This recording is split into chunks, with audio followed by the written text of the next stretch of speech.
C'est pas moi, c'est l'autre, c'est un peu ce à quoi on assistait hier en France, tour à tour. Le ministre de l'Intérieur et le préfet de police de Paris ont été entendus par la commission d'enquête formée par l'Assemblée nationale. Les députés les ont interrogés sur l'affaire Benalla. L'un comme l'autre ont expliqué que la responsabilité est plutôt à chercher du côté de l'Élysée. Plus que jamais, la pression augmente donc sur les épaules d'Emmanuel Macron. On parle de cette affaire ce matin avec Cécile Delosier, experte en communication politique. Elle répond aux questions d'Aurore Dumser. Cécile Delosier, bonjour. Bonjour. Alors cette affaire Benalla tient en haleine la France cet été. Aujourd'hui, avec les auditions du préfet de police et puis du ministre de l'Intérieur, on a vraiment l'impression que tous les regards se tournent vers l'Élysée. On peut parler d'une affaire d'État ?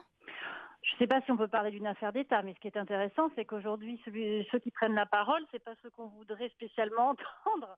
Le fait de faire parler Gérard Collomb et de faire parler le préfet de police, c'est une façon de monopoliser l'espace médiatique, mais c'est une façon aussi de ne pas entendre la parole du président que chacun attend, en fait. Il y a une espèce de diversion, à mon avis, qui est faite pour protéger ou pas d'ailleurs la parole du président. Justement, comment analyser ce silence d'Emmanuel Macron ? Aujourd'hui, le silence, vous savez, l'espace médiatique a horreur du vide. Et donc le silence, ça génère toutes les inquiétudes, les interrogations, voire les exaspérations. Et le fait d'envoyer le ministre de l'Intérieur, c'est intéressant, évidemment, c'est un élément du dossier, mais étant donné que c'est un proche du président et que le président est totalement lié à ce personnage, c'est pas tout à fait Gérard Collomb qu'on aura envie d'entendre, même si ça dit quelque chose sur les rouages institutionnels et la façon dont tout s'est passé. Mais si vous me parlez en fait de tout à l'heure, vous commenciez votre question en me disant bon voilà, les Français ils vivent au rythme des nouvelles. Oui, je pense que les Français ils ont envie d'entendre plutôt le président. Est-ce qu'on peut d'ores et déjà mesurer certaines conséquences de cette affaire, en termes d'image notamment du président et de cette présidence ?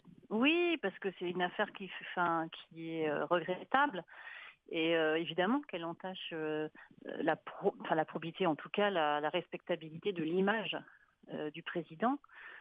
Oui, on ne peut pas dire qu'il n'y a aucune conséquence. Il y en a des conséquences. Alors après, est-ce qu'elles vont être limitées ou pas? Maintenant, pour eux, à l'Élysée, ils sont en communication de crise pour l'instant. Et pour l'instant, la communication de crise, c'est de ne rien dire. Mais je suis pas sûre que ça soit, comme je disais tout à l'heure, très adroit. Limiter les effets, comment faire si ce n'est en communiquant, Et puis c'est un président qui s'était érigé en modèle, qui doit être exemplaire, il l'a dit et redit, en termes de moralité. Et c'est vrai que là, on voit qu'il est entouré de gens peu recommandables. En même temps, toute cette histoire est tellement, comme dirait Chirac, abracadabrantesque. Moi, je reste quand même un peu perplexe par rapport à tous ces événements, à ce personnage, on dirait vraiment un personnage romanesque, ce Benalla, parce que vraiment, c'est très étrange tout son parcours. En fait, je pense que c'est ça qu'ils sont en train d'analyser concrètement. Le parcours de ce personnage, son comportement, ce qu'il faisait là, pourquoi il était là, quel est son statut, est-ce qu'il est protégé, pourquoi, dans quel but, et pourquoi on doit tellement le protéger. Enfin, tout ça, c'est assez obscur et c'est vrai que c'est inquiétant. Alors, l'image que ça donne du président, c'est que soit il est mal entouré et il a mal choisi ceux qui l'entourent, ce qui n'est pas non plus un signe de grande compétence, parce que quand même on demande aux gens qui gouvernent de bien s'entourer. Soit il a mal choisi, soit il est lui-même pas clair, Donc oui, en tout cas, le risque de discrédit, il est très grand. Je le disais, le ministre, et vous le disiez, le ministre de l'Intérieur a été sommé de s'expliquer. Est-ce qu'on peut imaginer que dans un tel cas de figure, finalement, on fasse aussi un peu appel à des fusibles? On sait aussi également que l'Élysée a annoncé une réorganisation du service de la sécurité. Voilà, est-ce que finalement, on va faire porter le chapeau à certaines personnalités?